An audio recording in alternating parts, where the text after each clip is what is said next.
તો કેમ છો વિદ્યાર્થી મિત્રો, વર્લ્ડ ઇનબોક્સ એકેડમી પર તમારું હાર્દિક સ્વાગત છે. તમારું સ્વાગત છે યુનિયન બજેટ 2026-27ના પાર્ટ 2માં. અત્યાર સુધી તમે ઘણા બધા ન્યૂઝપેપર, ટીવી ચેનલો, યુટ્યુબ વિડીયોની અંદર બજેટ વિશે ઘણું જોઈ લીધું હશે. તો પછી આ વિડીયોમાં તમને અલગ શું જોવા મળશે? આ વિડીયોમાં તમને અલગ જોવા મળશે કે બજેટનો ટેકનિકલ પાર્ટ, જે માહિતી, જે આંકડાઓ તમે યાદ રાખેલા છે, જોયેલા છે, એ આંકડાઓનું વિશ્લેષણ અહીંયા જોવા મળશે. અહીંયા માત્ર માહિતી નહીં, પરંતુ માહિતીનું વિશ્લેષણ જોવા મળશે. તો આ બજેટ ખૂબ જ મહત્વનું રહેશે. આ 1 કલાક તમે વ્યવસ્થિત ધ્યાનથી જોઈ લેશો તો ભવિષ્યની અંદર ક્યારેય જ્યારે બજેટ આવશે તો બજેટ તમને સમજવું સરળ પડશે. તો બજેટનો આ છે ભાગ 2. યુટ્યુબ વિડીયો જોઈ રહ્યા છો, ટેલિગ્રામ ચેનલમાં જોઈન થઈ શકો, તમને આવા બધા વિડીયો મળતા રહેશે. તો બજેટની બેઝિક માહિતી ઉપર વાત કરી લઈએ છીએ કે બજેટ, સૌથી પહેલું બજેટ ભારતમાં ક્યારે? તો કે 6 એપ્રિલ 1860માં જેમ્સ વિલ્સન દ્વારા. આ બજેટ સાથે જ ભારતમાં પહેલી વખત એક ટેક્સ સિસ્ટમ ઇન્ટ્રોડ્યુસ કરવામાં આવી. તો પહેલું બજેટ પૂછીએ કે પહેલી કર પ્રણાલી, એ આ જ સેમ વસ્તુ જ દર્શાવે છે. આ સમયે ભારતના ગવર્નર ચાર્લ્સ કેનિંગ હતા. આઝાદ ભારતનું પ્રથમ બજેટ આર.કે. સન્મુખ શેટ્ટી દ્વારા રજૂ કરવામાં આવે છે અને ગણતંત્ર ભારત, રિપબ્લિક ઇન્ડિયાનું પ્રથમ જોન મથાઈ દ્વારા રજૂ કરવામાં આવે છે. આધુનિક બજેટ પ્રણાલીના પિતા પીસી માલનોબી છે. પીસી માલનોબીનો જન્મદિવસ 29 જૂન ભારતમાં આંકડાશાસ્ત્ર દિવસ તરીકે ઉજવવામાં આવે છે. આંકડાશાસ્ત્રના પિતા છે અને બીજી પંચવર્ષીય યોજનાના મોડલ પીસી માલનોબી મોડલ છે. તો પીસી માલનોબી મહાન માણસ હતા, એને યાદ રાખવા જોઈએ. બેઝિક માહિતી છે, તમને ખબર જ હશે. આ જસ્ટ હું તમને રિવિઝન કરાવું છું કે બજેટ શબ્દનો ઉલ્લેખ બજેટમાં નથી. એની અનુચ્છેદ 112ની અંદર એન્યુઅલ ફાઇનાન્શિયલ સ્ટેટમેન્ટ રજૂ કરવું એ રાષ્ટ્રપતિની જવાબદારી છે. રાષ્ટ્રપતિની જવાબદારી છે આ એન્યુઅલ ફાઇનાન્શિયલ સ્ટેટમેન્ટ, એને જ બજેટ કહીએ છીએ. બજેટ કોણ તૈયાર કરે છે? બજેટ નાણાં મંત્રાલયનો ડિપાર્ટમેન્ટ ઓફ ઇકોનોમિક અફેર દ્વારા બજેટ તૈયાર કરવામાં આવે છે અને બજેટ સાથે ઇકોનોમિક સર્વે પણ આ જ ડિપાર્ટમેન્ટ તૈયાર કરે છે. બજેટ 1 ફેબ્રુઆરીના રોજ જાહેર થાય છે, રજૂ થાય છે. એ બજેટના આગળના દિવસે એટલે કે 31 જાન્યુઆરીના રોજ આર્થિક સર્વે રજૂ કરવામાં આવે છે. પરંતુ આ વર્ષે 31 જાન્યુઆરીની જગ્યાએ 29 જાન્યુઆરીના દિવસે આર્થિક સર્વે રજૂ કરવામાં આવેલો હતો. તો આર્થિક સર્વે પર પણ વિડીયો આવશે, તેમાં તમને ઘણું વ્યવસ્થિત કંઈક જાણવા, સમજવા મળશે. બજેટ કરતાં આર્થિક સર્વે મેઇન્સમાં ખૂબ વધારે ઉપયોગ હોય છે અને આર્થિક સર્વેની અંદર જે કન્સેપ્ટ, જે વાત હોય છે, એ તમારી ઇકોનોમીને વધારે સારી બનાવશે, વધારે એડવાન્સ બનાવશે, વધારે ડીપ, વધારે એનાલિસિસવાળી બનાવશે. પરંતુ જેનું બેઝિક ઇકોનોમી હશે એના માટે જ ઇકોનોમિક સર્વે હોય છે. કંઈ વાંધો નહીં, ઇકોનોમિક સર્વે જોજો, એનો વિડીયો પણ આવવાનો છે. તો વાત એ કરતા હતા કે નિર્મલા સીતારમણજીનું આ સતત 9મી વખત રજૂ કરેલું બજેટ હતું. તો આ રેકોર્ડ છે, તો કે હા રેકોર્ડ છે. સૌથી વધારે બજેટ રજૂ કરવાનો રેકોર્ડ મોરારજી દેસાઈના નામે છે, પરંતુ એ મોરારજી દેસાઈએ સતત 10 વખત બજેટ રજૂ નહોતા કરેલા. 7 વખત સતત રજૂ કરેલા, પછી વચ્ચે બ્રેક આવી જાય એટલે કે ત્યારે નાણામંત્રી નહોતા, એના પછી ફરી બજેટ રજૂ કરે છે. તો કુલ એમને 10 વખત બજેટ રજૂ કરેલા છે. નિર્મલાજીએ 9 વખત રજૂ કરેલા છે. એ 9 વખત સતત કન્ટિન્યુ 9 વખત રજૂ કરેલા છે. તો સતત 9 વખત બજેટ રજૂ કરવાનો રેકોર્ડ નિર્મલા સીતારમણના નામે છે. તો એ એવોર્ડ તો બનતા છે. રેલવે બજેટ અને સામાન્ય બજેટની ચર્ચા તમે જાણતા જ હશો. 1921માં એકવર્ત સમિતિ બને છે. એમની ભલામણ હતી કે રેલવે બજેટ અને સામાન્ય બજેટ અલગ હોવા જોઈએ. તે ભલામણ 1924માં લાગુ થાય છે. જનરલ બજેટ અને રેલવે બજેટ, આ મતલબ શું થાય છે? એટલે કે તમામ ક્ષેત્રોનું એક બજેટ હોય, એનાથી અલગ રેલવેનું બજેટ હોય છે. દેશ આઝાદ થયો પછી ઘણા લોકોએ એવું કીધું, ઘણા એક્સપર્ટોનું રાય એવી હતી કે હવે રેલવે બજેટને અલગ રાખવાની જરૂર નહોતી. પરંતુ રેલવે બજેટ અલગ શા માટે હતું? 1920-25નો સમય એટલે કે અંગ્રેજોનો સમય, અંગ્રેજો માટે રેલવે મહત્વની હતી, જેનાથી ભારતનું વધારે ઝડપથી, વધારે સારી રીતે શોષણ કરી શકે. હવે અત્યારે ભારતમાં રેલવે મહત્વની જ છે, પરંતુ રેલવેની સાથે દરેક સેક્ટર મહત્વના છે, એગ્રીકલ્ચર, ડિફેન્સ. તો પછી રેલવે માટે અલગથી બજેટ ફાળવવાની શા માટે જરૂર છે? દરેક સેક્ટર મહત્વના છે, દરેક સેક્ટર માટે સાથે જ એક બજેટની વાત કરીએ તો વધારે સારું. રેલવે હવે અલગથી બજેટ ફાળવવાની જરૂર નથી. તો 2016-17માં બિબેક દેબરાય સમિતિની ભલામણના આધારે 2016-17થી જનરલ બજેટ અને રેલવે બજેટ મર્જ થઈ જાય છે. 2017-18ની અંદર એક નવો ફેરફાર પણ કરવામાં આવે છે. 2017-18 પહેલા બજેટ 28 ફેબ્રુઆરીના અંતિમ દિવસે રજૂ થતું હતું એ બદલાવીને હવે ફેબ્રુઆરીના પહેલા દિવસે રજૂ થાય છે. આ માનું એ બંધારણમાં ક્યાંય લખેલું નથી. બંધારણમાં એન્યુઅલ ફાઇનાન્શિયલ સ્ટેટમેન્ટની વાત છે. તમે ગમે ત્યારે વર્ષની અંદર એન્યુઅલ ફાઇનાન્શિયલ સ્ટેટમેન્ટ રજૂ કરી શકો, પરંતુ આ એક પરંપરાનો ભાગ છે. એ સરકાર નક્કી કરી શકે ને ક્યારે બજેટ રજૂ કરવું. તો અત્યારે બજેટ 1 ફેબ્રુઆરીના દિવસે રજૂ થાય છે. 1999 સુધી બજેટ સાંજના 5 વાગે રજૂ થતું હતું, પરંતુ 1995માં અટલ બિહારી વાજપેયીએ એને નક્કી કર્યું કે જે અંગ્રેજોના સમયની પરંપરા છે કે સાંજે 5 વાગે બજેટ રજૂ કરવાનું. 5 વાગે કેમ કે ઇંગ્લેન્ડના સમય પ્રમાણે અહીંના ભારતના 5 હોય એ સમય એને વધારે સેટ થતો હતો. તો 1999થી બજેટને સવારે 11 વાગે રજૂ કરવામાં આવે છે. તો અત્યારે શું છે? તો અત્યારે 1 ફેબ્રુઆરીએ સવારે 11 વાગે બજેટ રજૂ કરવામાં આવે છે. આ અત્યારની પરંપરા છે. તો બજેટ 2026-27 છે પહેલું એવું બજેટ છે જે રવિવારના દિવસે રજૂ થયું છે. આવું એક પહેલા પણ બનેલું, ક્યારે 1999માં રવિવાર હતો, પરંતુ સરકારે એ દિવસે બજેટ રજૂ ના કર્યું, એક દિવસ એક્સટેન્ડ કરી દીધું અને સોમવારે બજેટ રજૂ કર્યું. એટલા માટે હવે કહી શકાય કે 2026-27નું બજેટ છે એ પહેલું એવું બજેટ છે કે જે રવિવારના દિવસે રજૂ થયું હતું. આ બજેટની કેટલીક બેઝિક બાબતો, બેઝિક ફેક્ટ્સ હતા. આ જસ્ટ રિવિઝનનો પાર્ટ હતો. હવે જોવાનું છે, હવે સમજવાનું છે, હવે વિશ્લેષણ કરવાનું છે કે બજેટ 2026-27માં તો એ જોવું પડે કે આગળનું બજેટ હતું 2025-26નું બજેટ હતું એનું કદ કેવડું હતું. તો કે 50.65 લાખ કરોડનું. આ વખતના બજેટનું કદ કેટલું છે? તો કે 53.47 લાખ કરોડ. 53.47 લાખ કરોડ. તો આગળના વર્ષના બજેટની સાપેક્ષે આ બજેટમાં કેટલો વધારો થયો છે? તો 5.5% જેટલો વધારો થયો છે. આ બજેટનું કદ 53.47 નો અર્થ શું થાય છે? એનો અર્થ એવો થાય છે કે સરકાર એટલા રૂપિયા એટલે કે ખર્ચ કરે છે 53.47 લાખ કરોડ. આ જ વાતને બીજી રીતે પણ કહી શકાય છે કે સરકારની આવક 53.47 લાખ કરોડ છે. ઓકે, તો પહેલા આ સવાલનો જવાબ આપો. બજેટનું કદ કેટલું છે? આ પ્રકારના સવાલો ભૂતકાળમાં ઘણી વખત પૂછાઈ ગયેલા છે. બજેટનું કદ, તો જવાબ આવશે સી 53.47 લાખ કરોડ. હવે આ બજેટને વિસ્તારથી સમજીએ. આવક ખર્ચ શું છે? સરકારની એક આવક હોય છે. બજેટ એટલે શું? સરકારની આવક અને સરકારનો ખર્ચ. સરકારની આવક કેટલી છે? કે 53.47 લાખ કરોડ ને ખર્ચ 53.47 લાખ કરોડ. વાત સ્વાભાવિક છે ને કે જેટલો ખર્ચ કરે છે એટલી આવક ક્યાંકથી જુગાડ કરવી પડશે. એને કહેવાય છે બજેટનું કદ. આ બજેટની આવક ખર્ચ સમજતા પહેલા બે શબ્દને સમજવા ખૂબ જરૂરી છે. આ જે બજેટ છે એ બે ભાગમાં હોય છે. બજેટના બે ઘટક છે.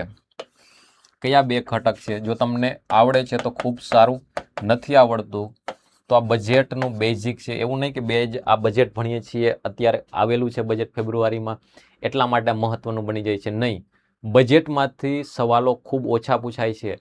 બજેટ એટલે જે કરંટ બજેટ હોય છે, આ જે યોજનાઓની વાત કરી છે એમાંથી બહુ ઓછા. જો કંઈક અલગ કોન્સેપ્ટ, એવી ખાસ યોજના હોય તો જ પૂછાય છે. અને બજેટમાંથી જે સવાલો પૂછાય છે 4-5 ટોપિક કે આંકડા છે એ જ વારંવાર પૂછાય છે કે બજેટનું કદ કેટલું છે, રાજકોષીય ખાધ કેટલી છે, મૂડી ખર્ચ છે, દેવું, ડેટ, એના ઉપરના એ 5-7 સવાલો ફિક્સ છે. એમાંથી જ ક્યાંક ને ક્યાંક પૂછાય. અથવા તો બજેટના આ વખતે 3 કર્તવ્યો છે એ રીતે આગળના બજેટમાં 4 ગ્રોથ એન્જિનની વાત કરેલી હતી. એટલે બજેટની અંદર કંઈક નવું અવનવું હોય છે, એમાંથી જ એ 10 બાબતોમાંથી જ પૂછાય છે. તો એના માટે એટલો લાંબો સમય આપણે કલાક સુધી વિડીયો જોવાની જરૂર નથી. આ માત્ર એ 10 સવાલો માટે નહીં, બજેટને જે સમજવાનું છે, જે બજેટની જે ટેકનિકલ બાબતો છે, જેના ઉપર વારંવાર PYQ એટલે કે ભૂતકાળની પરીક્ષામાં સવાલો પૂછાયેલા છે અને મેન્સ માટે મહત્વનું છે. UPSCએ પણ આ બાબત પૂછેલી છે કે મહેસૂલી બજેટ અને મૂડી બજેટ ના ઘટકો સમજાવો. UPSC મેન્સમાં પૂછાઈ ગયેલો સવાલ છે. મહેસૂલી બજેટ એટલે કે જે બાબતો ટૂંકા ગાળા માટે હોય, એટલે કે જે આવક ટૂંકા ગાળાની છે, જે ખર્ચ ટૂંકા ગાળાનો છે, મહેસૂલી બજેટમાં આવશે. જ્યારે લાંબા ગાળાની વાત હોય છે મૂડી બજેટમાં આવશે. મહેસૂલી બજેટ છે એ પુનરાવર્તિત પ્રકારનું છે. આ પુનરાવર્તિત પ્રકારનું નથી. ફોર એક્ઝામ્પલ, આ મહેસૂલી બજેટ છે એના પણ બે ભાગ પડે છે. મહેસૂલી બજેટનો એક ભાગ છે આવક અને મહેસૂલી બજેટનો બીજો ભાગ છે ખર્ચ. એ જ રીતે મૂડી બજેટના પણ બે ભાગ પડે છે, એક આવક અને બીજો છે ખર્ચ. મહેસૂલી આવક કેવી? તો કે ટૂંકા ગાળાની આવક એટલે કે કરની આવક દર મહિને, દર 3 મહિને, દર વર્ષે સરકારને આવક મળે છે. વારંવાર આ ટેક્સની આવક છે વારંવાર મળતી રહે છે. તો પુનરાવર્તિત પ્રકારની આવક ટેક્સની આવક છે, મહેસૂલી આવક છે. મહેસૂલી ખર્ચ એટલે જેમ કે પગાર આપવા માટે, સબસિડી આપવા માટે ખર્ચ છે, એ મહેસૂલી ખર્ચના એક્ઝામ્પલ છે. આ ખર્ચ છે એ એસેટ એન્ડ લાયબિલિટીમાં કોઈ ફેરફાર કરતો નથી. એટલે મહેસૂલી આવક અથવા તો મહેસૂલી ખર્ચથી સરકારની સંપત્તિમાં ના વધારો થાય છે ના ઘટાડો થાય છે. સરકારની જવાબદારી એટલે કે દેવામાં ના વધારો થાય છે ના ઘટાડો થાય છે. એટલે કે મહેસૂલી બજેટ છે એ એસેટ અને લાયબિલિટીમાં કોઈ ફેરફાર કરતું નથી. જ્યારે મૂડી બજેટ છે એ એસેટ અને લાયબિલિટીમાં ફેરફાર કરે છે. એટલે એસેટ એટલે કે સરકારની સંપત્તિ યા વધે છે યા ઘટે છે, યા સરકારનું દેવું વધે છે યા ઘટે છે. આ મૂડી બજેટના લીધે આવું થાય છે. ફોર એક્ઝામ્પલ કે મૂડી ખર્ચ કોને કહેવાય છે? તો કે સરકાર રોડ, રસ્તા, બિલ્ડિંગ, હોસ્પિટલ, કોલેજ, બિલ્ડિંગ બનાવે છે. આ મૂડી ખર્ચ છે. મૂડી ખર્ચ કરવાથી સરકારના એસેટ, સરકારની સંપત્તિનું નિર્માણ થાય. એટલે કે મૂડી ખર્ચ છે સરકારના એસેટ વધારે છે, સરકારની સંપત્તિ વધારે છે.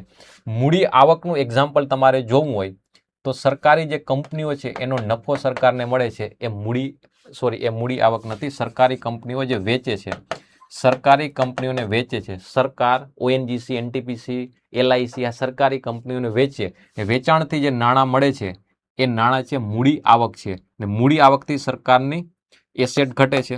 સરકારની કંપની છે સરકાર માટે શું હતી? એસેટ હતી. સરકારની સંપત્તિ સરકાર વેચી નાખે છે તો સ્વાભાવિક વસ્તુ છે ને, સંપત્તિ ઘટી જશે. તો એસેટ યા વધે છે યા એસેટ ઘટે છે, લાયબિલિટી વધે છે યા લાયબિલિટી ઘટે છે. આવું પણ થઈ શકે. બીજા એક્ઝામ્પલ દ્વારા આપણે આ કામ કરી શકીએ, પરંતુ આ વસ્તુ આપણે લાંબી અહીંયા કરવાની જરૂર નથી. આ બેઝિક વસ્તુ છે, તમને આવડવી જોઈએ. જો નથી સમજેલી તો તમને થોડીક હિન્ટ આપી દીધી. આ બધું તમારે કામ કરવાનું છે. આ યુપીએસસી મેન્સમાં અને જીપીએસસીની પ્રિલિમ્સ પરીક્ષામાં આ ઘણી વખત પૂછાઈ ગયેલા સવાલો છે મહેસૂલી અને મૂડી ઘટકો ઉપર. તો આ સમજાઈ ગયું. હવે આગળ વધીએ. સરકારની જે આવક છે આ બે પ્રકારની હશે, મહેસૂલી આવક અને મૂડી આવક. એ જ રીતે ખર્ચ છે એ પણ બે પ્રકારના હશે, મહેસૂલી ખર્ચ અને મૂડી ખર્ચ. જ્યાં પણ શબ્દ મૂડી આવે છે, જ્યાં શબ્દ કેપિટલ આવે તો લાંબા ગાળાનું સમજી લેવાનું, એ આવક હોય કે ખર્ચ હોય. જ્યાં મૂડી શબ્દ છે લાંબા ગાળાની વાત કરે છે. સરકારની જે આવક છે એમાંથી મોટા ભાગની આવક કેવી આવક છે? મૂડી આવક છે, મહેસૂલી આવક છે. ને મહેસૂલી આવક વધારે સારી છે. સરકારનો જે ખર્ચ છે એમાં મોટા ભાગનો ખર્ચ એ મહેસૂલી ખર્ચ છે. આ બધા આંકડાઓ યાદ રાખવાના છે? ના, આંકડાઓ યાદ નથી રાખવાના. જે આંકડા યાદ રાખવાના છે એ તમને કહીશ કે આંકડો યાદ રાખવાનો છે. આમાં સૌથી મહત્વનો આંકડો છે આ મૂડી ખર્ચ. મૂડી ખર્ચ કેટલો છે? 12.21 લાખ કરોડ. આંકડો એક્ઝેક્ટ યાદ રાખવાનો છે. સરકારનો મૂડી ખર્ચ કેટલો છે? 12.21 લાખ કરોડ. સરકારની જે આવક છે એમાં જે આ મહેસૂલી આવક છે, મહેસૂલી આવક એક કરવાળી અને કર સિવાયની આવક છે. કરવાળી આવક એટલે કઈ આવક છે?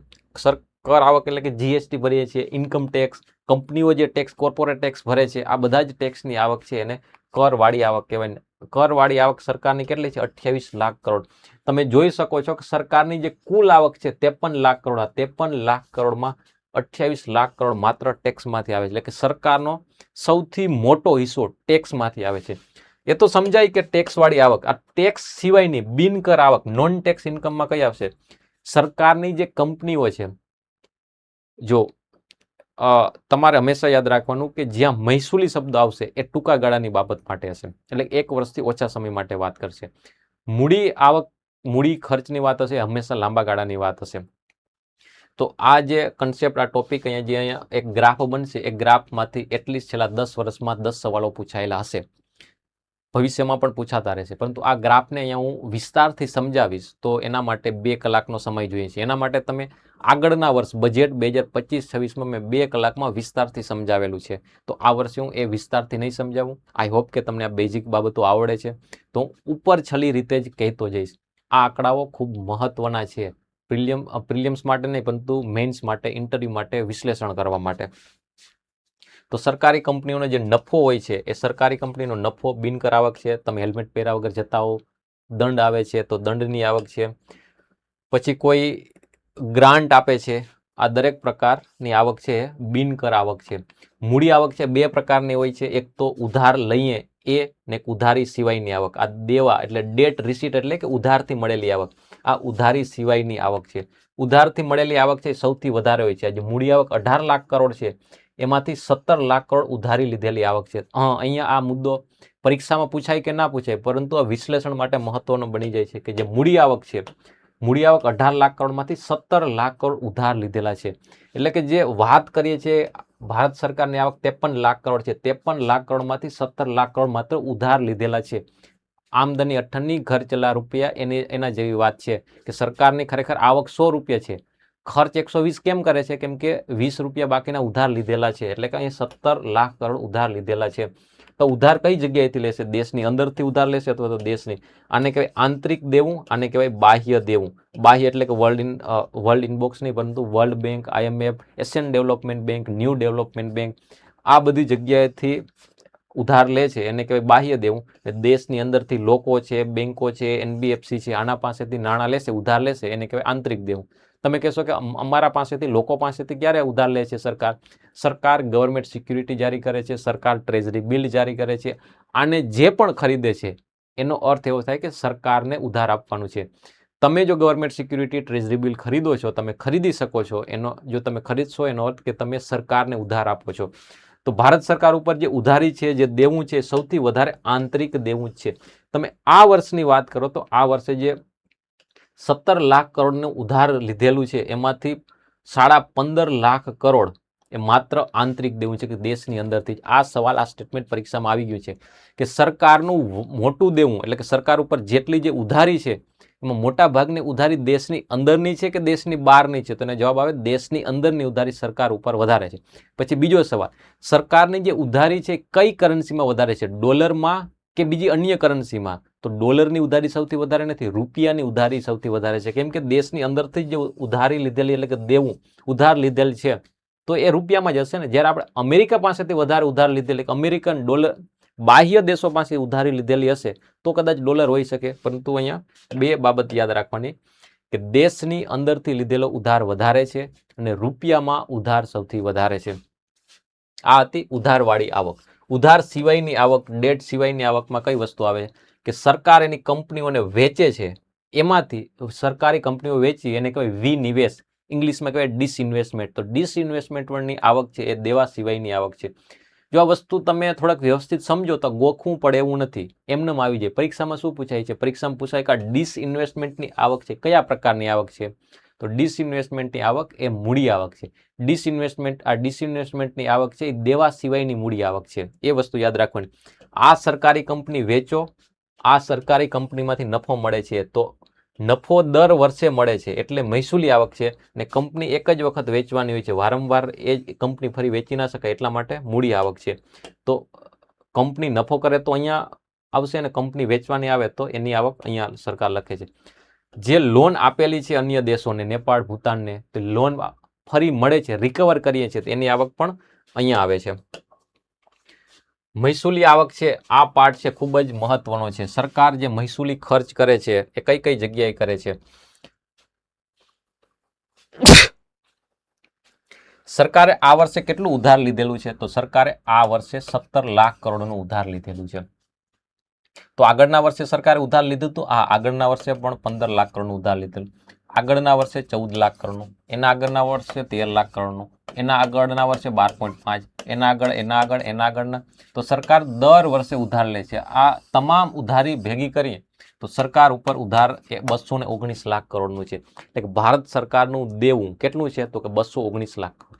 એટલું બધું મોટું દેવું છે, એનું વ્યાજ કેટલું ચૂકવતી હશે સરકાર? તો એ વ્યાજ ચૂકવે છે 14 લાખ કરોડ. એટલે કે સરકારે લીધેલી લોન છે, લોન ઉપરનું દેવું છે એ 14 લાખ કરોડ દર વર્ષે માત્ર વ્યાજ ચૂકવવા માટે સરકાર ખર્ચ કરે છે. તો સરકાર કુલ આ બજેટમાં કેટલો ખર્ચ કરે છે?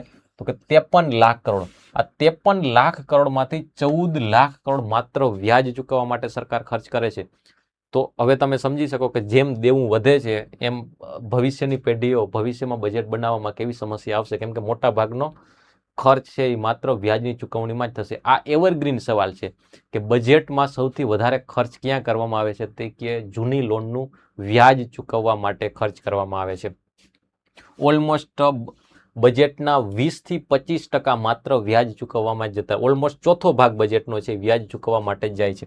પછી મહેસૂલી ખર્ચનો સૌથી બીજો મોટો ખર્ચ છે ડિફેન્સ એક્સપેન્ડિચર માટે જે ખર્ચ કરવામાં આવે છે. ત્રીજો છે સબસિડી માટે ખર્ચ કરવામાં આવે છે. પછી પેન્શન અને સેલરી. એટલીસ્ટ તમને આ 3 સિક્વન્સ યાદ રહેવી જોઈએ કે સૌથી વધારે ખર્ચ વ્યાજની ચૂકવણી માટે થાય છે. આ સવાલ ઘણી વખત પૂછાઈ ગયો છે. ગયા વર્ષે પૂછાત તો પણ આ જ જવાબ હતો, આ વર્ષે પૂછાય તો પણ આ જ જવાબ છે, ને આવતા 5 વર્ષ પછી પૂછાશે તો પણ આ જ જવાબ રહેશે કે બજેટમાં સૌથી વધારે ખર્ચ ક્યાં કરવામાં આવે છે, તો કે વ્યાજની ચૂકવણી માટે ખર્ચ કરવામાં આવે છે. આ ખર્ચ જે સંરક્ષણ પાછળનો ખર્ચ અહીંયા લખેલો છે, જો શિક્ષણ, સ્વાસ્થ્ય, સંરક્ષણ કોઈ પણ સેક્ટરની અંદર ખર્ચ કરે એ મહેસૂલી ખર્ચ હશે કે મૂડી ખર્ચ હશે, સ્વાભાવિક વસ્તુ છે, બંને પ્રકારના ખર્ચ હશે. શિક્ષકને પગાર આપવાની વાત આવે છે, પગાર પેન્શન આપવાની વાત આવે છે, મહેસૂલી ખર્ચ છે. પરંતુ શાળાનું બિલ્ડિંગ બનાવવાની વાત આવે છે તો એ મૂડી ખર્ચ છે. અહીંયા રોડ, રસ્તા, બિલ્ડિંગ, ટેન્ક, એરોપ્લેન, હોસ્પિટલ, આ મૂડી ખર્ચ છે. એટલે કે ટેન્ક ખરીદવા માટે જો ખર્ચ સંરક્ષણનો કરવામાં આવે છે તો એ મૂડી ખર્ચમાં આવશે. પરંતુ અહીંયા પેન્શન, સેલરી, સૈનિકોના ખાવા પીવા માટેના આ બધા જે ખર્ચ કરવામાં આવે છે મહેસૂલી ખર્ચનો ભાગ ગણવામાં આવે છે. તો મહેસૂલી ખર્ચ સંરક્ષણ પાછળ છે ખૂબ જ વધારે છે. આમ તો એ હોવું પણ જોઈએ, પરંતુ એ સમસ્યા એ છે કે જે મહેસૂલી ખર્ચ ડિફેન્સ પાછળ થાય છે એની જગ્યાએ જો મૂડી ખર્ચ ડિફેન્સ પાછળ વધારે થાય તો એ આપણા સૈનિકોને એટલે કે આપણા સૈન્યને વધારે એડવાન્સ અને વધારે મજબૂત બનાવશે. એટલા માટે જ જે ઘણી બધી સૈન્યના રિફોર્મ માટેની યોજનાઓ બનાવવામાં આવતી હોય છે. એ યોજનાઓનો એક ઉદ્દેશ્ય એવો છે કે આ મહેસૂલી ખર્ચ ઘટાડવામાં આવે. સબસિડી પાછળ સરકાર 4.5 લાખ કરોડનો ખર્ચ કરે છે. એમાં સૌથી વધારે ફૂડ સબસિડી, જે મફતમાં ઘઉં ચોખા આપે છે એના માટે સરકાર છે 2.28 લાખ કરોડનો ખર્ચ આ બજેટમાં કરેલો છે. અને જે ફર્ટિલાઇઝર, યુરિયા માટે ખર્ચ કરે છે 1.7 લાખ કરોડનો છે. એટલે ઓલમોસ્ટ સરકાર છે 2, 3 ને 4 લાખ કરોડનો ખર્ચ છે ફૂડ અને ફર્ટિલાઇઝર માટે કરે છે. સબસિડીનો મુદ્દો મેન્સ માટે ખૂબ જ મહત્વનો છે. આની સાથે એક બીજી સબસિડી પેલી MSPની વાત થતી હોય છે. તો આ જે સબસિડીવાળો મુદ્દો છે મેન્સ માટે ઇન્ટરવ્યૂની અંદર ખાસ વિશ્લેષણ માંગી લેવો મહત્વનો મુદ્દો છે, તો એના ડેટા તમને ખબર હોવા જોઈએ. તો આ કોષ્ટક છે પરીક્ષા માટે ખૂબ જ મહત્વનું છે. આમાંથી વારંવાર સવાલો પૂછાયેલા છે. તો બધા જ ડેટા યાદ રાખવાના નથી. આમાંથી કયા ડેટા યાદ રાખવાના છે, તો કે મૂડી ખર્ચ 12.21 લાખ કરોડ એ યાદ રહેવું જોઈએ. બીજું કે સૌથી વધારે મહેસૂલી ખર્ચ ક્યાં થાય છે, તે કે જે દેવું લીધેલું છે એનું વ્યાજ ચૂકવવા માટે એ છે. આમાં આંકડા યાદ નથી રાખવાનું, આની સિક્વન્સ યાદ રાખવાની છે. એટલીસ્ટ પહેલા 3ની સિક્વન્સ યાદ રાખવાની છે.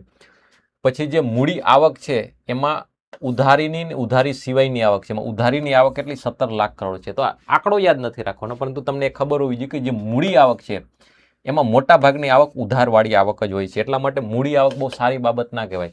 ઉધાર વધારે લેશો તો આવક તો વધી જશે, તો આ આવક છે વધારે સારી બાબત નથી. આ જે ડિસઇન્વેસ્ટમેન્ટની આવક છે, જે દેવા સિવાયની આવક છે, એ પણ સારી નથી. કંપનીઓને વેચીને આવક મેળવીએ એ પણ એટલી સારી નથી. તો ઇન જનરલ, ઇન શોર્ટ એવું કહી શકો કે જે આ આવક છે એટલી સારી આવક નથી. સારી આવક કઈ છે? સારી આવક આ છે, મહેસૂલી આવક છે. એ વધે એ અર્થતંત્ર માટે સારી બાબત છે. અર્થતંત્રમાં ગ્રોથ થશે તો ટેક્સની ઇન્કમ વધશે, કંપનીઓ પ્રોફિટ કરશે તો એ ઇન્કમ વધે છે. તો મહેસૂલી આવક વધારે સારી બાબત છે. જ્યારે મહેસૂલી ખર્ચ છે એ ખરાબ બાબત છે. કયું સારું કયું ખરાબ? તો કે આ ખરાબ છે ને મહેસૂલી ખર્ચ ખરાબ છે. તો શું સારું છે? તો કે આ આવક સારી છે મહેસૂલી, ને આ ખર્ચ સારો છે, મૂડી ખર્ચ સારો છે. એટલા માટે આપણે આ ડેટા યાદ રાખીએ છીએ કે મૂડી ખર્ચ 12.21 લાખ કરોડ છે. ટેક્સની આવકની વાત કરીએ તો કયા ટેક્સમાંથી સૌથી આવક વધારે? શું વાત કરી રહ્યા છીએ? આ વાત કરી રહ્યા છીએ. આ પાર્ટને હવે જોવાનો છે, થોડોક વિસ્તારથી જોઈએ. કરની આવક છે એમાં સૌથી વધારે કર ઇન્કમ ટેક્સ, વ્યક્તિ જે કમાય છે એમાંથી જે કર ચૂકવે છે, કરની આવક સૌથી વધારે છે. એના પછી છે કંપનીઓ કમાય છે એના ઉપર ટેક્સ ચૂકવે છે, નિગમ કર, કોર્પોરેટ ટેક્સ. એની યાદ કઈ રીતે રાખશું? તમારે એ પણ યાદ રાખવાનું છે કે સૌથી વધારે કયા કરની આવક, એના પછી એટલીસ્ટ પેલા 3 કર છે એને સિક્વન્સમાં યાદ રાખવાના છે. ડેટા યાદ નહીં રાખો તો ચાલશે, સિક્વન્સ યાદ રાખવાની છે. એટલે એ રીતે યાદ રાખો કે આપણે એ જે વ્યક્તિ, પર્સન જે ટેક્સ ભરે છે એ વધારે છે કમ્પેર ટુ કંપની. એટલે કે રિલાયન્સ ટેક્સ ભરે છે એના કરતાં આપણે વધારે ટેક્સ ભરીએ છીએ. ઇન્કમ ટેક્સ વધારે છે ને કોર્પોરેટ ટેક્સનો ઇન્કમ એનાથી ઓછી છે. ને પછી છે જીએસટી. જીએસટી પણ લોકો જ ભરે છે. પછી છે આબકારી કર, જેને ઇંગ્લિશમાં કહેવાય એક્સાઇઝ ડ્યુટી. એક્સાઇઝ ડ્યુટી ક્યાં લાગુ પડે છે? Alcohol four human consumption, petrol diesel, petrol diesel, natural gas, aviation turbine fuel, 5 hydrocarbon છે જેના ઉપર જીએસટી લાગુ નથી પડતો. આ એવી બાબતો છે જ્યાં જીએસટી નથી લાગુ પડતો, કેમ કે દરેક વસ્તુ અને સેવા ઉપર તો જીએસટી લાગુ છે. તો પછી આ એક્સાઇઝ ડ્યુટી ક્યાં લાગે છે? એવી કેટલીક બાબતો કે જેના ઉપર જીએસટી હજી લાગુ નથી થયો, એવી વસ્તુ ઉપર એક્સાઇઝ ડ્યુટી, જે જૂના ટ્રેડિશન જીએસટી પહેલા એક્સાઇઝ ડ્યુટી લાગુ પડતું હતું એ જ એક્સાઇઝ ડ્યુટી લાગુ પડે છે. એની 4 આ ડેટાઓ છે થોડા રફ થઈ ગયા છે, એક્ઝેક્ટ નથી. એક્ઝેક્ટ આ 14 પોઈન્ટ સમથિંગ છે, પરંતુ ઓટોમેટિક ગ્રાફની અંદર એ રાઉન્ડ ફિગર કરી દીધા છે. રફ નહીં પરંતુ રાઉન્ડ ફિગર થઈ ગયા છે. આંકડો છે 3 પોઈન્ટ સમથિંગ છે, 3.88 છે, જે રાઉન્ડ ફિગર થઈ ગયો છે. પરંતુ તમારે આ ડેટા યાદ નથી રાખવાના, સિક્વન્સ યાદ રાખવાની છે કે આ સરકારના સૌથી મહત્વના કર છે. સરકારના મહત્વના કરમાં સૌથી પહેલો, બીજો ને ત્રીજો એટલીસ્ટ યાદ રાખવાનો છે. થોડા વર્ષો પહેલા જીએસટીનો ક્રમ અહીંયા હતો, કોર્પોરેટ ટેક્સ અહીંયા હતો, પરંતુ જીએસટીમાં કેટલાક સુધારા કરવાના લીધે જીએસટીની કરની આવક ઘટી ગઈ છે, એટલા માટે જીએસટી ત્રીજા ક્રમાંકે છે. આગળ શું હતું? આગળ અહીંયા માત્ર કરની આવક કોની વધારે કોની ઓછી એનો ગ્રાફ હતો. આ શું છે? સરકારની આવક, કર કે કર સિવાયની આવક. સૌથી વધારે આવક ક્યાં છે? ઉધારીની આવક. આગળ જ જોયું કે સરકાર ઉધાર 17 લાખ કરોડનું લે છે, તો ઉધારીની આવક સરકારની વધી છે, અને પછી આ કરની આવક વાળું છે. સિક્વન્સ બધાની યાદ નથી રાખવાની, એક જનરલ એનાલિસિસ તમને ખબર હોવી જોઈએ. પરીક્ષામાં વારંવાર પૂછાતો સવાલ છે. હવે તમે જોવો આ રેડ શું છે? વ્યક્તિ. આપણે જે ટેક્સ ભરીએ છીએ એ આ કોર્પોરેટ ટેક્સ છે. તો રેડની લાઈન નીચી હતી કે કંપની ટેક્સ વધારે ભરે છે, વ્યક્તિ ટેક્સ ઓછો ભરે. એટલે કે દેશની તમામ કંપનીઓ જે કોર્પોરેટ ટેક્સ ભરે છે એની સાપેક્ષે દેશના તમામ લોકો પોતાની ઇન્કમ પર ટેક્સ ભરે છે એ ઓછો હતો. પરંતુ કોરોનાવાળા વર્ષમાં એ સમાન થઈ ગયું છે, અને પછી છેલ્લા 2-3 વર્ષથી વ્યક્તિ ટેક્સ વધારે ભરે છે અને કંપની ટેક્સ ઓછો ભરે છે. તો આ વાત, આ વિશ્લેષણ છે, તમારે મેન્સમાં, ઇન્ટરવ્યુમાં ક્યાંક જરૂર પડે તો આનો યુઝ કરી શકો છો કે છેલ્લા થોડા વર્ષોથી, ખાસ કરીને 2020 કોરોનાવાળા વર્ષ પછીથી આ ટ્રેન્ડ બદલવાની શરૂઆત થઈ છે. અને ટ્રેન્ડ ક્યારે બદલે છે? 2022થી આ ટ્રેન્ડ બદલેલો છે. 22 નહીં પરંતુ 23માં કહી શકો, 22માં પણ સમાન હતો. 23થી કોર્પોરેટ કંપનીઓ ટેક્સ ભરે એના કરતાં વ્યક્તિ વધારે ટેક્સ ભરે છે. આ બાબત પ્રિલિમ્સમાં ના પૂછાય. આ બાબત બની શકે કે ટફ પેપર કાઢે તો પ્રિલિમ્સમાં પહેલા વિશ્લેષણવાળા સ્ટેટમેન્ટ રાખી શકે છે, પરંતુ મેન્સમાં તમે આનો ક્યાંક ઉલ્લેખ કરી શકો કે ટેક્સ રિફોર્મમાં ક્યાં જરૂર છે? ટેક્સ રિફોર્મમાં અહીંયા જરૂર છે. કોર્પોરેટ ટેક્સ વધે એના ઉપર કામ કરવું જોઈએ. કેન્દ્રીય બજેટ 2026-27ની આવકનો સૌથી મોટો સોર્સ કયો છે? ઉધારી છે આવકનો સૌથી મોટો સોર્સ છે. આ તમને ખબર હોવી જ જોઈએ.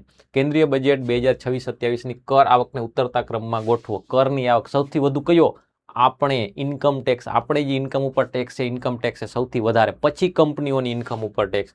તો પહેલા ઇન્કમ ટેક્સ, આઈટી, પછી કોર્પોરેટ ટેક્સ ને પછી જીએસટી. આ મુજબ સિક્વન્સ બને છે. નીચેનામાંથી કઈ મૂડી આવક છે? યાદ કરો, મૂડી આવક કઈ છે?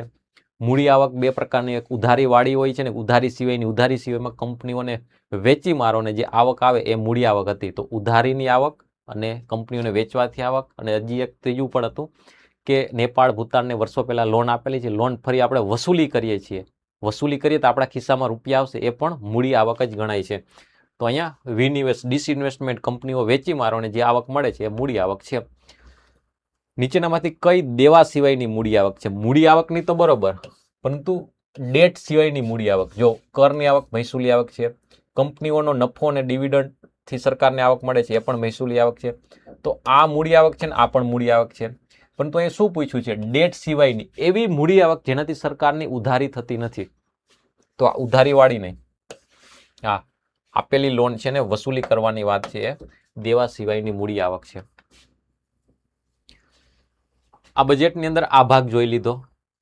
હવે જો અહીંયા મહેસૂલી વાળો ભાગ છે, ઓલરેડી જોઈ જ લીધો છે, પરંતુ એને થોડું વિસ્તારથી જોઈ લઈએ, કેમ કે પરીક્ષા માટે જે ભાગ વધારે મહત્વના છે એને થોડુંક વધારે સારી રીતે વિશ્લેષણ કરીએ. તો વ્યાજની ચૂકવણી વાળી સૌથી વધારે, પછી સંરક્ષણ વાળો ને પછી સબસિડી વાળો. સબસિડી પાછળ આ વર્ષે 4.55, 5 છે એક્ઝેક્ટ શું છે? 4.55 લાખ કરોડ. 4.55 લાખ કરોડમાં જે ફૂડ સબસિડી છે, મફતમાં ઘઉં ચોખા MSP વાળી સબસિડી છે સૌથી વધારે છે, અને ફર્ટિલાઇઝર યુરિયા પાછળ જે સબસિડી છે એ બીજા ક્રમાંકે છે 1.7 લાખ કરોડ. યુરિયાનો વધારે યુઝ અત્યારે કૃષિ ક્ષેત્રની સમસ્યાઓ શું છે તો કે ઘણી બધી સમસ્યાઓ, એમાં જમીન સંબંધિત શું સમસ્યા, એક તો ખેતરો નાના છે, બીજી સમસ્યા શું છે તો કે ખાતરોનો વધુ પડતો ઉપયોગ, એમાં યુરિયાનો વધારે ઉપયોગ થાય છે. કેમ તો કે યુરિયામાં વધારે સબસિડી મળે છે, સસ્તામાં ખાતર મળે છે, તો ખેડૂતો વધારે ઉપયોગ કરી નાખે, એના કારણે જે જરૂર નથી ત્યાં પણ ખાતરોનો વધારે ઉપયોગથી જમીનનું પ્રદૂષણ થાય છે. આ બધું લિંક ક્યારે કરી શકો, જ્યારે તમે આવા કંઈક ડેટાઓ હશે કે યુરિયા પાછળ એટલી સબસિડી મળે છે. આવા ડેટાનો ઉપયોગ એમ કરવાનો હોય છે. એક સિરિયસ કેન્ડિડેટ છે આ રીતે આવું બધું કરી શકે છે. આવું બધું ક્યારે થશે કે આ પ્રકારના જ્યારે બોરિંગ લેક્ચરો તમે સાંભળો ત્યારે થશે. અહીંયા 2-4 મજાની યોજના હું તમને સમજાવી દઉં પેલા બજેટની અંદર કે એમ મેળ નહીં પડે. આંકડા છે આનું વિશ્લેષણ કરવું પડશે. લાંબુ વિશ્લેષણ હશે, એ સમજશો તો આ બધા મુદ્દાઓ ક્યાંક ને ક્યાંક કામ આવશે. એક્સપેન્ડિચર છે, હવે વાત કરવાની છે મૂડી ખર્ચ. મૂડી ખર્ચ સૌથી મહત્વનો ખર્ચ છે. એના ડેટાને કઈ રીતે યાદ રાખવાના છે, શું આમાં યાદ રાખવાનું છે, હંમેશા જો આ છે કેપિટલ એક્સપેન્ડિચર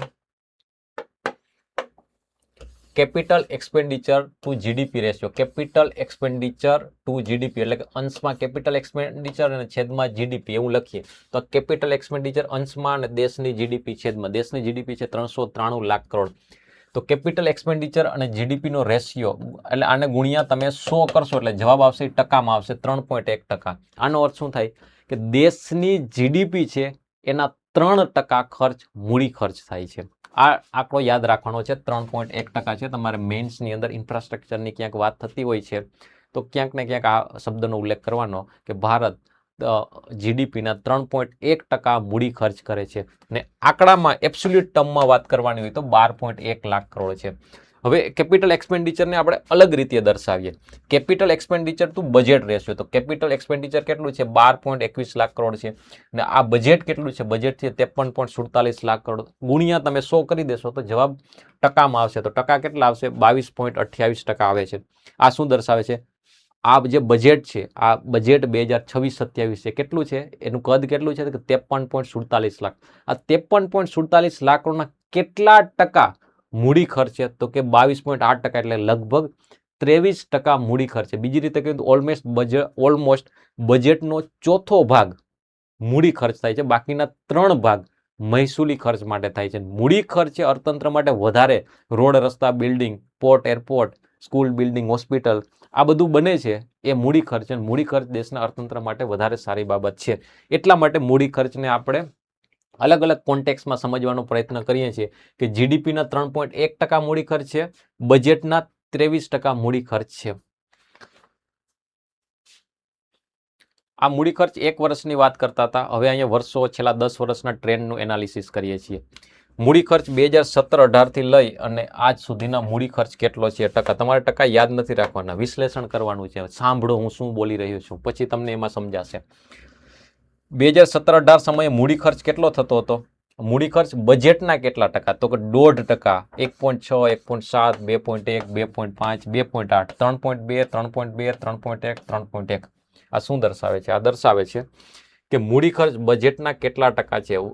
એના પીક પર કેટલો હતો 2023-24-25ના સમયે. આ સમયે જીડીપીના 3.2% મૂડી ખર્ચ સરકાર કરતી હતી. તો શું એવું કહી શકાય કે છેલ્લા 10 વર્ષથી જીડીપીના પર્સન્ટેજમાં મૂડી ખર્ચ સતત વધી રહ્યો છે? ના, અહીંયા સુધી વધે છે પરંતુ હવે થોડો ઘટેલો છે. તો છેલ્લા 10 વર્ષથી એટલે કે છેલ્લા એક દાયકાથી જીડીપીના પર્સન્ટેજના ટર્મમાં જોઈએ તો મૂડી ખર્ચ સતત વધી રહ્યો નથી. તો એ બધાને અહીંયા ખોટું પડી જશે.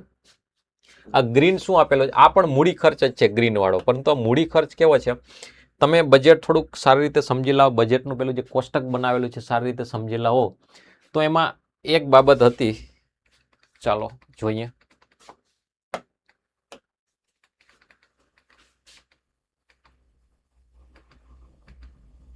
અહીંયા જો મહેસૂલી ખર્ચ છે. આ ખર્ચમાં મહેસૂલી ખર્ચ એટલે કે જે રોડ રસ્તા બિલ્ડિંગ માટે ખર્ચ નથી થતો, ટૂંકા ગાળાનો એ ખર્ચ છે, જેમાં પગાર, સેલરી, વ્યાજ ચૂકવવામાં જે એવી રીતે કહી શકીએ કે અર્થતંત્ર માટે ફાલતુ ખર્ચ છે. ખરેખર કરવાની જરૂર છે, એવું નહીં કે બંધ કરી દેવાનો, પરંતુ મૂડી ખર્ચ બહુ ફાયદાવાળો છે, એની સાપેક્ષે આના અર્થતંત્રને ઓછો ફાયદો કરાવે છે. એમાં અહીંયા લખેલું છે રાજ્યો અને વિદેશમાં અપાતું અનુદાન. અનુદાન એટલે ઇંગ્લિશમાં કહેવાય છે ગ્રાન્ટ. બીજી રીતે કહીએ કેન્દ્ર સરકાર છે, ગુજરાત, મહારાષ્ટ્ર, બિહાર આ બધાને ગ્રાન્ટ આપે છે. આ ગ્રાન્ટ છે એને ક્યાં લખ્યું છે? મહેસૂલી ખર્ચમાં લખેલું છે. પરંતુ હવે તમે એવું વિચારો કે અહીંયા ગ્રાન્ટ આપેલી છે, કેન્દ્ર સરકારે ગુજરાતને ગ્રાન્ટ આપેલી છે, અહીંયા લખી છે મહેસૂલી ખર્ચમાં, પરંતુ આ ગ્રાન્ટથી ગુજરાત સરકાર પંચાયતનું બિલ્ડિંગ બનાવશે, સ્કૂલનું બિલ્ડિંગ બનાવે છે. એવું જરૂરી નથી ને કે ગુજરાત સરકાર છે બધો મહેસૂલી ખર્ચમાં જ વાપરશે. ગુજરાતને જે ગ્રાન્ટ મળે છે એમાંથી કેટલો ખર્ચ છે એ મૂડી ખર્ચ માટે પણ કરશે, પરંતુ અહીંયા તો મહેસૂલી ખર્ચમાં જ લખી દીધું છે. તો અહીંયા રાજ્યોને જે ગ્રાન્ટ આપેલી છે, ફોર એક્ઝામ્પલ કે રાજ્યોને 100 રૂપિયા ગ્રાન્ટ આપેલી છે, એમાંથી રાજ્ય બની શકે કે 30 રૂપિયા અહીંયા મૂડી ખર્ચ માટે ઉપયોગ કરશે. ચાલો 30 નહીં 20 રૂપિયા મૂડી ખર્ચ માટે ઉપયોગ કરશે. તો આ મૂડી ખર્ચને અહીંયા એડ કરતા નથી. આ જે 12.21 લાખ કરોડ છે એમાં એ 20 રૂપિયા નથી, કેમ કે 20 રૂપિયા તો અહીંયા એડ કરેલા છે.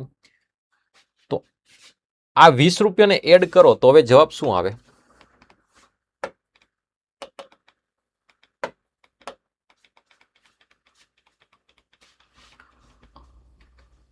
આ છે 20 રૂપિયાને એડ કરો. આ 3.1% શું છે? 3.1% છે એ આ 12.21 લાખ કરોડનો ખર્ચ છે.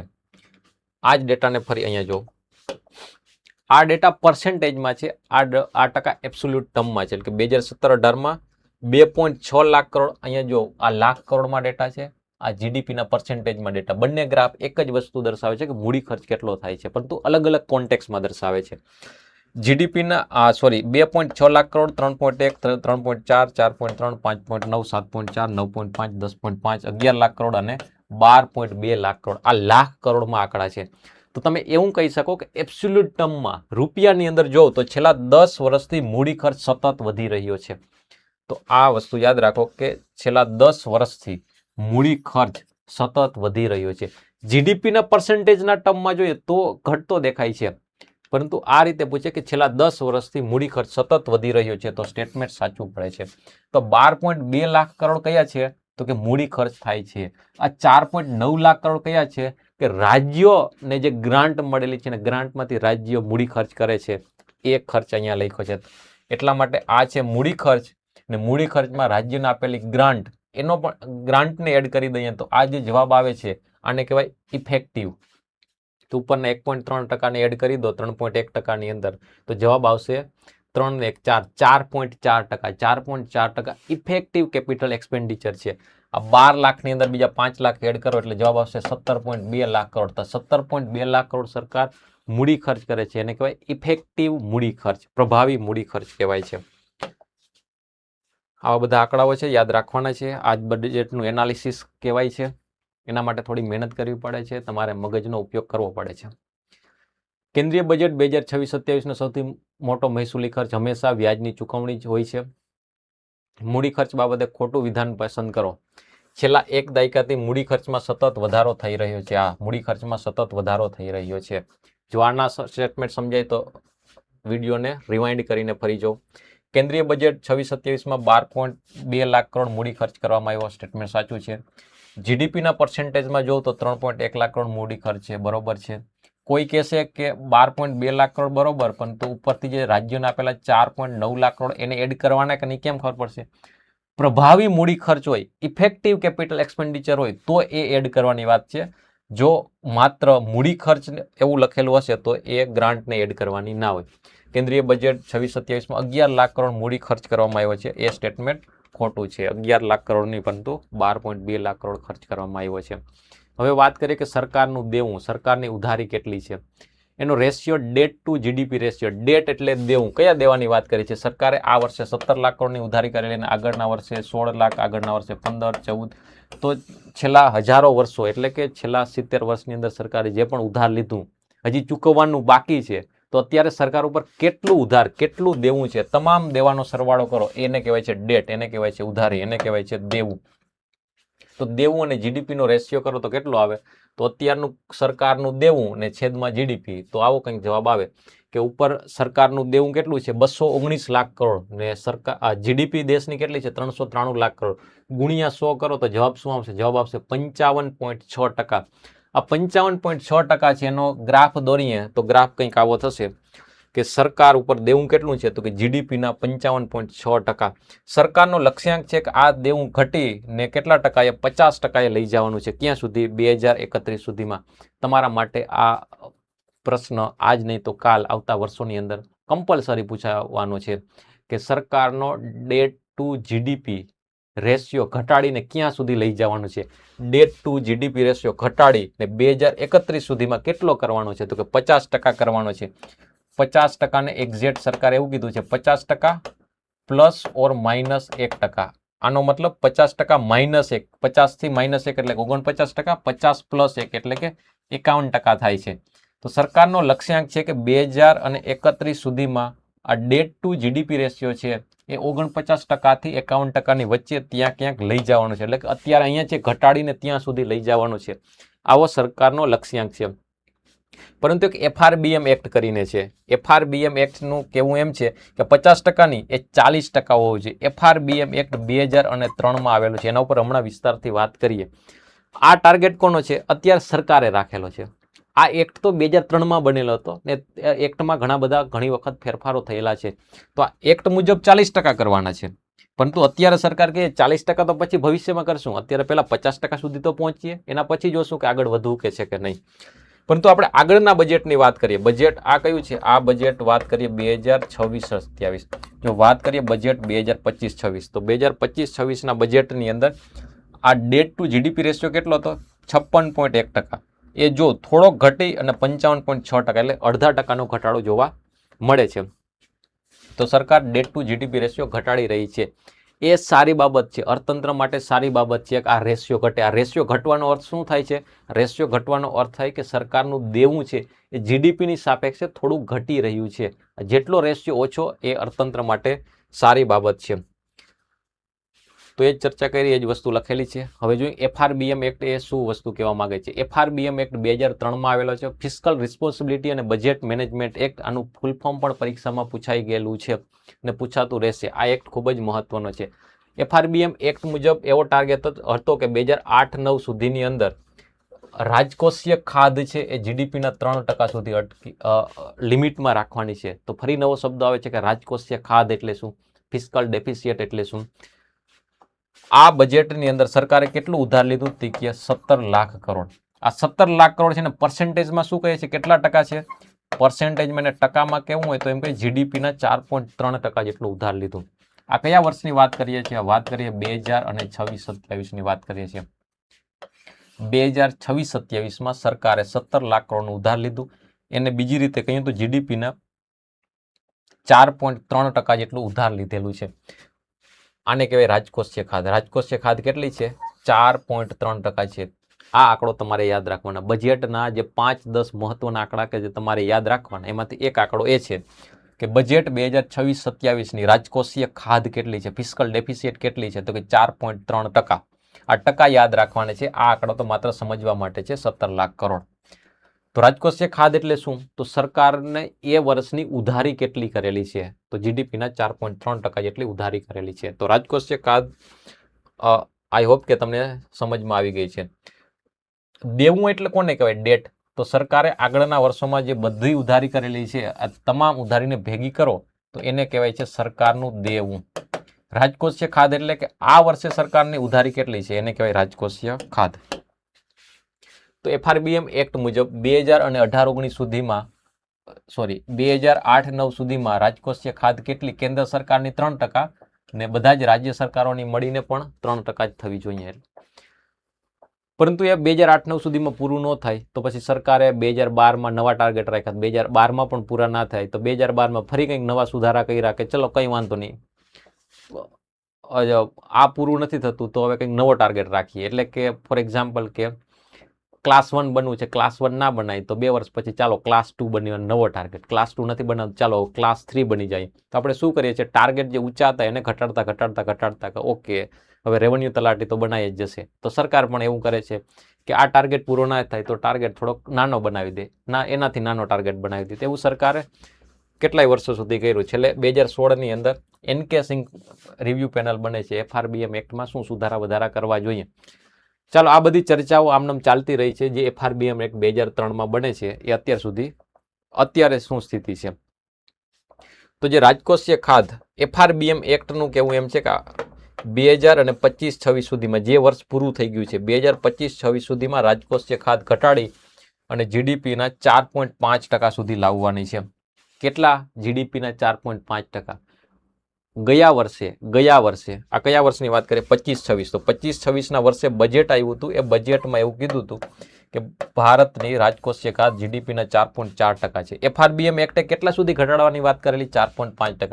એટલે કે FRBM એક્ટે જે ટાર્ગેટ રાખેલો એ ટાર્ગેટને અચીવ કરી દીધો છે. તો હવે ટાર્ગેટ અચીવ થઈ ગયો છે. પેલા 3% વાળો ટાર્ગેટ રાખેલો તે તો પૂરો ન થયો આપણાથી, પછી ટાર્ગેટને 4.5% સુધી લાવી દીધા. ક્લાસ 1 ના બને તો ક્લાસ 2નો ટાર્ગેટ રાખી દીધો, એના જેવી વાત છે. આ શું છે? રાજકોષીય ખાધનો ટાર્ગેટ છે. ડેટ ટુ જીડીપીનો ટાર્ગેટ શું છે? તો કે કેન્દ્ર સરકાર માટે 40% અને રાજ્ય સરકાર માટે 20%. આઈ હોપ કે આંકડા સમજાતા હશે. આંકડા નથી સમજાતા તો આ મુદ્દો હમણાં 5 મિનિટ પહેલા સમજેલો છે, તો ફરી 5 મિનિટ રિવાઇન્ડ કરીને સમજો. આ આંકડા છે તમારે ગોખવાના છે, નિંદરમાં પણ યાદ રહેવા જોઈએ. ખૂબ જ મહત્વના ડેટા, ખૂબ જ મહત્વના આંકડા છે. એવું નથી કે આ બજેટની અંદર આ વાત કરેલી છે. આ બેઝિક સ્ટેટિક બજેટ તમે ક્યાંય પણ વસ્તુ વાંચો તો આ બધું તમને ખબર હોવી જ જોઈએ. તો આ FRBM એક્ટની વાત હતી. ડેટ ટુ જીડીપી રેશિયો, દેવું, ડેટ ટુ જીડીપી રેશિયો આગળ પણ જોયું છે. આ વર્ષે કેટલો છે? 55.6%. આગળના વર્ષે એનાથી વધારે, એટલે કે કોરોના વખતે 61% હતો. 61% એટલે શું? જીડીપીના 61% દેવું છે સરકાર ઉપર, એટલે ભારત ઉપર છે. એ સતત ઘટી રહ્યું છે. ઘટાડીને 2031 સુધીમાં કેટલો લઈ આવવાનો છે? 50% છે. FRBM એક્ટ કેટલાનું કહે છે? FRBM એક્ટ તો એમ કહે છે કે 40% જોવો જોઈએ. તો એ જ આંકડાની વાત કરીએ છીએ. હવે રાજકોષ આ અલગ અલગ પ્રકારની ખાધ છે. ખાધવાળો ટોપિક છે એ પ્રિલિમ્સ માટે મહત્વનો છે. કેટલાય સવાલો પૂછાઈ ગયા છે, ભવિષ્યમાં સવાલો પૂછાવાના છે. ખાધ છે જીપીએસસી મેન્સમાં પણ સવાલ પૂછાઈ ગયો છે અને ભવિષ્યમાં પણ પૂછાશે. તો બધા જ આંકડા તમારે યાદ રાખવાના નથી અને જસ્ટ સિમ્પ્લિફાઈડ કરીને આપણે કેટલા રાખવાના એટલા યાદ રાખવાના છે. તમને આ બધી જ ખાધ શું છે એ સૂત્ર, ફોર્મ્યુલા એના વિશે વિસ્તારથી ખબર હોવી જોઈએ. પરંતુ એમાંથી એક આંકડો છે જે તમારે ગોખવાનો છે, યાદ રાખવાનો છે, એ છે રાજકોષીય ખાધનો. રાજકોષીય ખાધ કેટલા છે? જીડીપીના 4.3%. બીજી રીતે કહીએ તો 17 લાખ કરોડની છે. તમારે ટકા યાદ રહેવા જોઈએ. આ ગ્રાફ શું છે? આ ગ્રાફમાં જસ્ટ એ દર્શાવે છે ફોર એક્ઝામ્પલ કે આ રાજકોષીય ખાધ છે એ 2017-18માં 3.5% હતી. એ વધે છે, કોરોના વખતે વધી જાય છે, ફરી ઘટે ને 4.3% સુધી પહોંચી ગઈ. આ જ રાજકોષીય ખાધ છે એ FRBM એક્ટ પ્રમાણે 4.5%થી ઓછી હોવી જોઈએ. તો છેલ્લા 2 વર્ષથી 4.5%થી ઓછી છે. તો આપણે એ ટાર્ગેટ અચીવ કરી દીધો છે.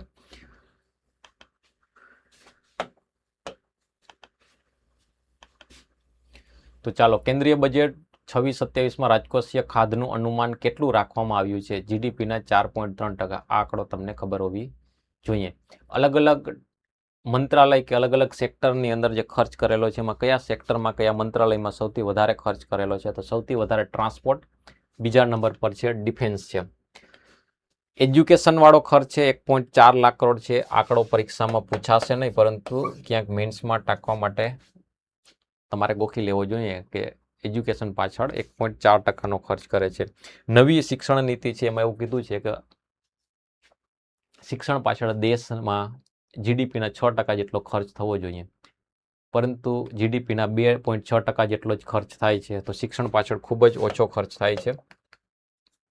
જીડીપીના 2.6% જ ખર્ચ થાય છે, ખૂબ જ ઓછો ખર્ચ થાય છે. એ ખર્ચ વધારવાની જરૂર છે. તો આવું બધું બજેટની અંદર છે. ઘણા બધા ડેટાનું વિશ્લેષણ કર્યું છે. જો તમને આ સમજવામાં મુશ્કેલી અનુભવાય છે એનો અર્થ એવો છે કે તમારે બજેટના બેઝિક ફંડા ક્લિયર નથી. તમારે બજેટ હજી વધારે સારી રીતે કરવાની જરૂર છે. મૂડી અને મહેસૂલી ઘટકો યુપીએસસી મેન્સમાં પૂછાઈ ગયા છે, જીપીએસસીમાં પૂછાઈ ગયેલા છે. એ ઘટકો પ્રિલિમ્સમાં વારંવાર પૂછાય છે. કયો મૂડી ખર્ચ છે, કયો મહેસૂલી ખર્ચ છે. જે 4-5 ડેટાનો મેં વારંવાર ઉલ્લેખ કરેલો છે, જેને સમજવાનો પ્રયત્ન કરેલો છે, જેને વિશ્લેષણ કરેલું છે, એ તમારે ખરેખર ખૂબ જ મહત્વનું છે. આને તમે યાદ રાખી લો. એક વખત તમે આ વિડીયોને જો એક વખતમાં ના સમજાય તો બીજી વખત જોઈને પણ સમજવાનો પ્રયત્ન કરો.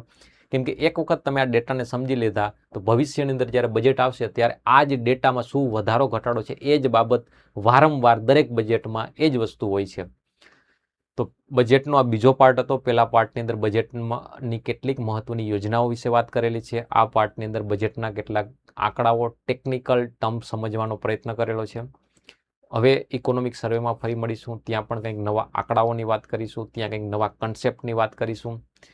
જો તમારું ઇકોનોમી બેઝિક એવું છે કરેલું તો તમે ઇકોનોમિક સર્વેનો વિડીયો ખાસથી જોજો. એમાં જે વિશ્લેષણ, જે એનાલિસિસ કરવામાં આવશે એનાથી કેટલાક શબ્દો તમને શબ્દ ભંડોળ મળશે, અર્થતંત્રને બેટર રીતે સમજવામાં મદદ થશે અને આ મુદ્દાઓ મેન્સમાં તમે લખી શકશો. આનાથી તમારું ઇકોનોમી વધારે સારું, વધારે મજબૂત બનશે. ચાલો ફરી મળીશું. ત્યાં સુધી મને આપો રજા. અસ્તુ. જય હિન્દ.